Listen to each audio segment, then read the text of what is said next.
Kumusta mga kaboxing? This is Boy Kalawang TV. So sa kakapasok nga lang po na balita, ipinag-utos na po ng World Boxing Organization na depensahan ni Sebastian Fundora ang kanyang hawak na titulong WBO World Junior Middleweight Championship belt laban po dito kay WBO Interim Junior Middleweight Champion Terence Crawford na kasalukuyan ngayon pong may hawak na titulong WBA World Junior Middleweight Championship belt.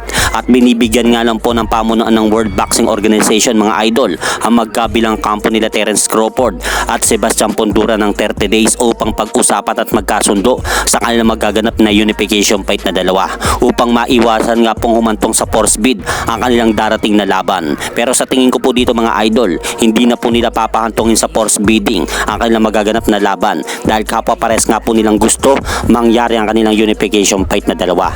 At sa kabilang banda naman po mga idol, ipinag-utos na rin po ng IBF na depensahan ni IBF World Welterweight Champion Jaron Boots Ennis ang kanyang titulo laban dito sa kanyang number 1 mandatory challenger na si Karen Chukadshan sa darating na buwan ng September 3. Ngunit sa kabilang banda mga idol, imbis na asikasuhin nga po ni Jaron Ennis ang kanyang darating na laban kontra dito sa kanyang number 1 mandatory challenger na si Karen Chukadshan, ay mas iniintindi pa po nito ang pakikipagnegosasyon sa kampo ni WBO World Welterweight Champion Brian Norman Jr.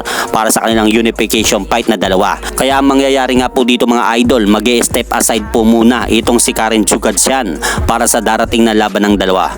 Pero kung ako po ang tatanungin mga idol, mas pabor nga po kay Karen Chukadshan ang mangyayaring unification fight nila Jaron Boots Ennis at Brian Norman Jr. Dahil kung talunin nga po ni Karen Chukadshan kung sino kala IBF World Welterweight Champion Jaron Boots Ennis at WBO World Welterweight Champion Brian Norman Jr. ang magwawagi para sa kanilang unification fight dalawa, instant unified World Welterweight Champion nga po si Karen Chukadshan kapag nangyari po yan mga idol. At hanggang dito na lang po muna ang aking update sa mga aganapan sa mundo ng boxing. At syempre mga idol, huwag nyo rin po kalimutan, pakisuportahan nyo naman po ang ating munting channel. Maraming salamat po.